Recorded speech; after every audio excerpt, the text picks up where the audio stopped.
Chapter 8: Coca-Cola and Soil. The long-term impact. At this point, you might be thinking, I only use a little Coca, surely it can cause real harm, right? It sounds reasonable, but like everything in gardening, even a little bit, done repeatedly can build up over time. And the thing with soil is, it doesn't complain out loud, it reacts quietly until it's too late. So, how does Coca-Cola affect soil in the long run? Let's break it down simply. First, soil becomes noticeably more acidic. Coca has a pH of about 2.5, that's very acidic. If you pour it into soil repeatedly, the pH will drop, and plants may struggle to absorb nutrients, suffer root shock and grow poorly, develop yellowing leaves, root rot, or fail to flower and fruit. Some plants love acidic soil, true, but most vegetables and common flowers prefer neutral or mildly acidic conditions. Coca doesn't distinguish, it just makes everything sour. Use Coca only for short-term impact, not as a long-term soil treatment. Second, soil microbes are disrupted. Coca is great for boosting compost, yes, but if you pour it straight into garden soil too often, beneficial bacteria can die off due to high acidity. Mold and fungal growth increases anaerobic bacteria, which cause root rot, thrive in those conditions. This is especially dangerous in poor draining soil or pots with no drainage holes. Third, soil surface becomes sticky and suffocating. When coke dries, it leaves behind a sugary, sticky film. That leads to uneven moisture retention, poor airflow, suffocated roots that can't grow or breathe properly. Many people who water potted plants with coke often see them slowly dying without knowing why. The main cause, the soil has lost its breath. Fourth, sweet smells attract unwanted pests. You thought only slugs love Coca? Think again. Ants, flies, roaches, even mosquitoes are all drawn to the sweet moist scent. So conclusion, used correctly, Coca-Cola can speed up compost breakdown, clean rotty tools, trap pests and slugs, save time during composting season. But used incorrectly or too often, and the results are excessively acidic soil, damaged soil microbiome, increased unwanted insect activity, slow plant growth, and root rot. To sum it up, Coca-Cola should be a guest in your garden, not a permanent resident. Use it sparingly at the right time for the right task, and everyone thrives. But if you let Coke move in and stay in your soil, your garden might soon be crying for help.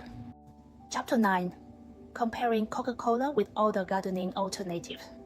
You know, Coca-Cola isn't the only surprising ingredient gardeners often reach for. In fact, there are other things right in your kitchen, like vinegar, baking soda, or even beer, that are also used in gardens with surprisingly good results. So, which one should you choose? What's Coca better at? Which is safer? Let's compare 4 common ingredients: Coca-Cola, vinegar, baking soda, and beer, based on 4 key factors. When should it be used? What are the benefits? What are the risks? When to choose this over the others? First, Coca-Cola. You can use Coca-Cola to trap slugs, attract ants, soak rusty tools, and speed up composting. Pros: easy to find, cheap, very attractive to insects due to its sugar and acidity. Cons: can acidify soil, cause mold, and attract pests like ants and flies if not cleaned up properly. Summary: Coca is great for fast pest control or compost activation, but be very cautious when using it in soil. Second, vinegar.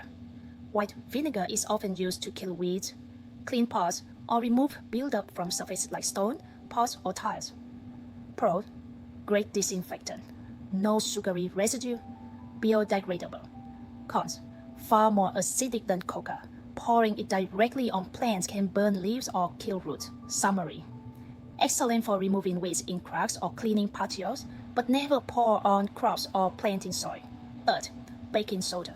Baking soda, kitchen grade, can be used to treat leaf mildew, adjust soil pH mildly, and deodorize compost or water. Pros: very safe when used correctly, odorless, minimal side effects. Cons: overuse can lead to salt buildup in the soil, suffocating plant roots. Summary: ideal for beginners, especially when treating mold without harming the plant. Fourth, beer. Yes, you heard right. Beer is a very effective ingredient for trapping slugs. The fermented smell attracts slugs quickly and kills them in the trap.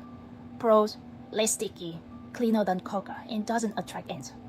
Cons: evaporates quickly and can get pricey if overused. Summary: a great alternative for slug traps if you want to avoid sugary residues or ants. Quick conclusion: use Coca-Cola when you need fast insect attraction or to activate compost, but only in specific controlled ways. Use vinegar for weed control, but never in plain soil.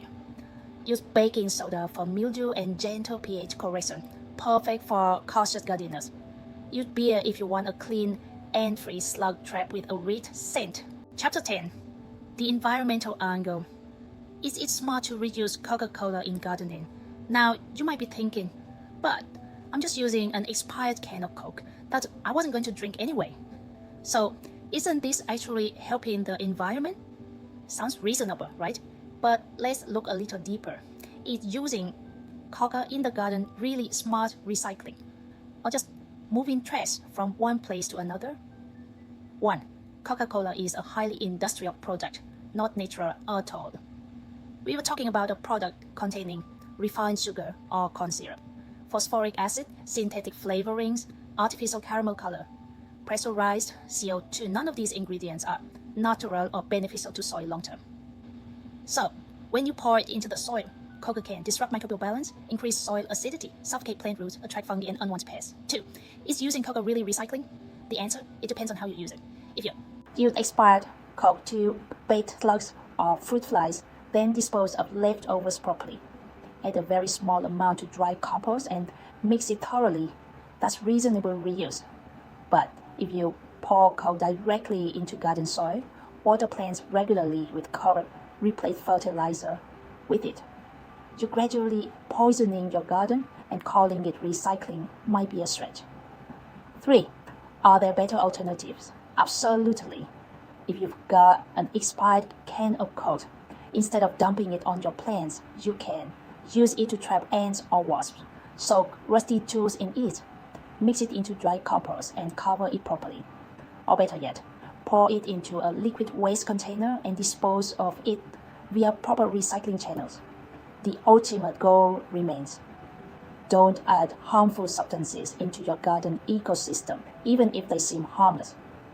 Conclusion: recycling doesn't mean reusing at all costs. True recycling is thoughtful, targeted, and responsible. And in the case of Coca-Cola, it should only be seen as a temporary tool, used in very specific situations, never as a regular gardening solution. A garden needs more than fertilizer. It needs curiosity. Dear friend, if you've listened this far, I believe you're like me. You don't just garden to grow plants, but because every time you dig into the soil and see fresh leaves sprouting, your heart feels a little lighter, a little calmer. Today's story about Coca-Cola and your garden might seem small: a soda can, a compost pile, a few snails, but in truth, it speaks to something much bigger. Gardening is a journey of trying, failing, learning, and understanding. Some things we once overlooked turn out to be useful. Others that seem convenient may quietly damage the soil, weaken plants, and unbalance the nature around us without us even noticing. Garden with heart. I don't encourage you to overuse Coca in the garden, but I also won't deny that creative, smart, and mindful use can work if you know exactly what you're doing and why. Most important of all, let your garden become a place where you truly connect with nature. Observe closely. Listen to the soil, the leaves, the sunlight, and be open to learning from even the most unconventional sources, like an expired can of Coke. If you've tried something similar, share it. I'm sure some of you listening have already experimented with these tricks. Maybe they worked. Maybe you learned a hard lesson.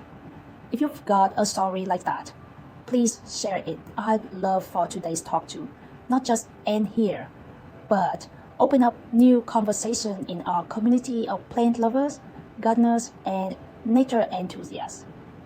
One last thing. You don't need to be an expert to create a beautiful garden. You just need a bit of curiosity, more observation, and a willingness to experiment, as long as you do it responsibly. Thank you for staying with me throughout today's talk. Wishing you and your garden vibrant growth, boundless creativity, and many delightful surprises. See you next time, and happy growing.